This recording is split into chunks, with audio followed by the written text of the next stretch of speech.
from that perspective. We've got the South African consumer still under pressure, and it is job losses that are really starting to compound the economic recession. Absolutely. As we mentioned earlier, the third quarter data was terrible for the South African labour market, and we don't have a lot of tracking data to give us a sense of what happened in the fourth quarter, but we certainly see a trend that looks very unfavourable, and it's probably going to be well into 2010 before we see stemming of those job losses. So for the consumer, you're in a better environment now than you were before, because certainly interest rates are much lower, which makes it a little easier to borrow fresh money now if you need to, and certainly the payments on your car that's already in the driveway or the house that you've already parked in front of, those payments are much easier to make now than they were a little while ago, provided you still have that job. And I suppose that's a balancing act for the Reserve Bank. While the credit extension data is negative, and we don't see that very often in South Africa, as you mentioned, it's the lowest number in quite a few decades. Years.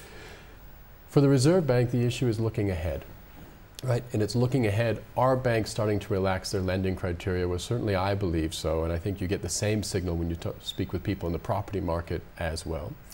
When we're looking ahead in the economy, we've already seen our leading economic indicators start to turn. We've already seen our PMI start to turn. It doesn't say that we're in a comfortable position today, but it does suggest that a more comfortable position is not unfathomably far away. And for the Reserve Bank, it's that focus on the next 6, 12, or 18 months rather than a backward glance to the last 6 or 12 that's really critical for policy making. And that'll be the sort of message that we get on the 26th of this month when the MPC has to decide interest rates again.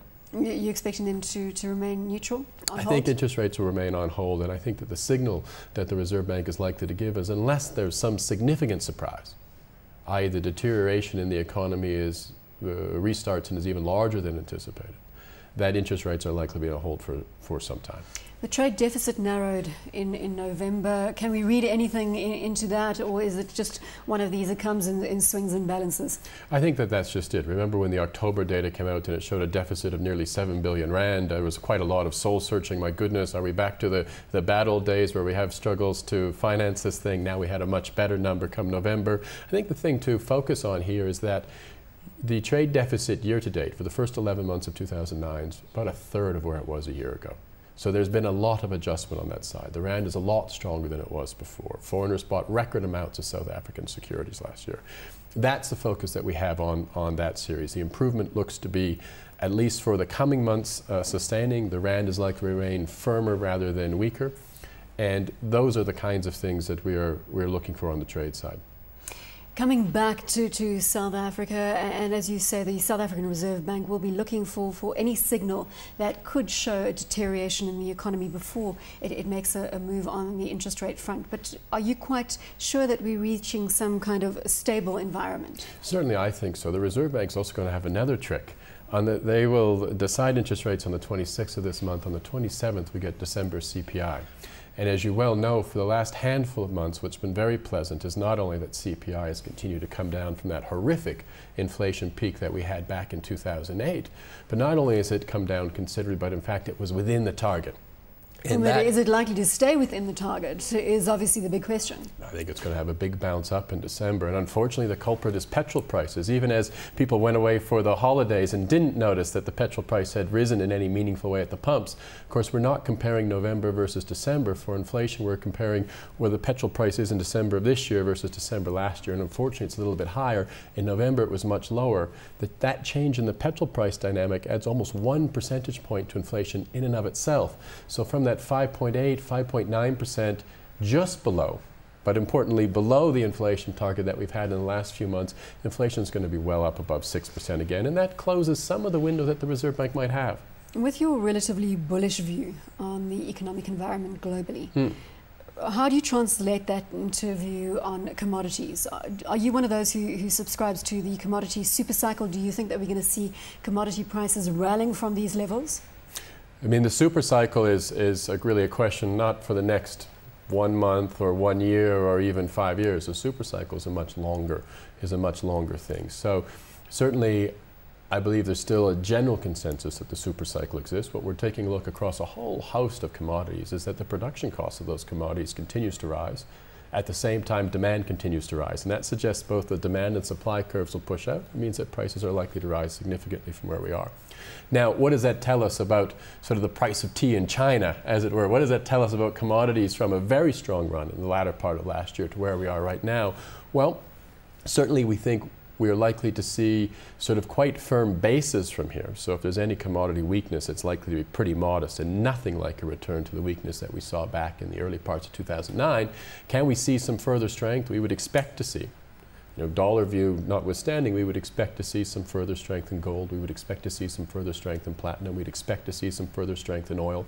We'd expect to see some further strength in copper. So in the base metals, I mean, copper's had a fantastic run. Copper's had a fantastic run. Of course, there's a very particular technical concern about Chilean copper production right now, what have you, but that's sort of a separate issue. Where the question is perhaps very important for a country like South Africa, and we're already seeing some strains in many countries in Asia, is what happens with regard to food prices. Right? Because it wasn't that long ago that food prices were a global problem. It wasn't that long ago that here on the continent we had riots for food, and in South Africa food prices are rising 20% year on year. That's been forgotten now that food price inflation is much more tamed. But already in a number of countries in Asia, in particular places like Korea and Thailand, we're starting to see food price inflation in a significant way. And we look at global stocks of grains, for instance. Global stocks of grains are not very high at all, and that suggests that we may well have problems come through in our own maize market, in our own wheat market here.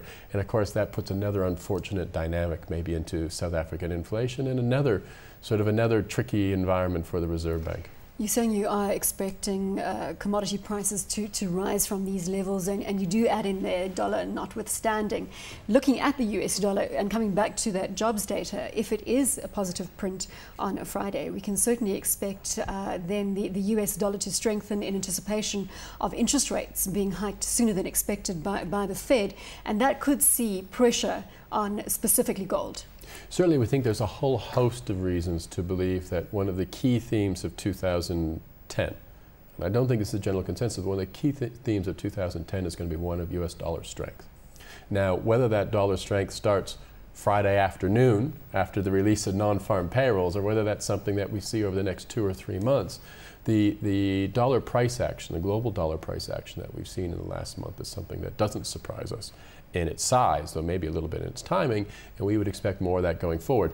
Now, for dollar strength of 2 or 3 or 4%, then I think the fundamental stories we talk about, underlying precious metals, underlying base metals, underlying food commodities, probably sustain, and you can actually end up with dollar prices that are higher. If we were to see a significant strengthening of the US dollar from here, then maybe that draws some question mark behind those. But right now, I would expect to see the dollar prices of many commodities trade rather higher than lower. But again, nothing like the kind of very strong performance that we saw in 2009. And South African equities attracted record foreign investor inflows last year. That's with commodity prices surging. And Jeff is still positive on those commodity prices going forward. JSE figures show that foreign investors purchased 75.9 billion rand of local equities last year as they bought stocks in companies like Goldfields and Anglo Platinum. The JSE all share closed up 29% for the year, only 16% off its March 2009 high. We're up 29% for the 2009 year. It's a sterling performance in terms of equities. What are you anticipating from local equities as we move into the new year? So I don't have a formal view on where equities are likely to go. Certainly a couple things matter. One of the things that matters obviously is foreign demand, because a lot of our equity counters on the commodity side depend critically on those markets. Another thing that matters critically will be a recovery in the consumer.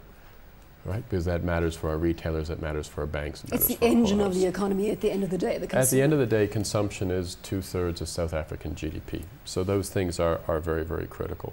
But of course, also for equities, it has to do a lot with the competitive position of our companies. So for instance, we just talked about commodities, and I would give a case for why I can imagine the dollar price of commodities to be rather stronger than weaker. But how that translates into corporate profits, well, that is a much more complicated measure. What we've seen in a number of our key sectors in the equity market, what we've seen in mining in particular, is a cost base that has increased very substantially. It's increased very substantially because of wages, because of the high inflation, and that hasn't been helped as the rand has recovered. And of course, we have the specter of very significant further increases in electricity tariffs, which will also hit the cost base. So it may well be that we can get a period where there's a disconnect between the attractiveness of the equity and the attractiveness of the product that that equity creates. And that's something I'd really watch for in 2010.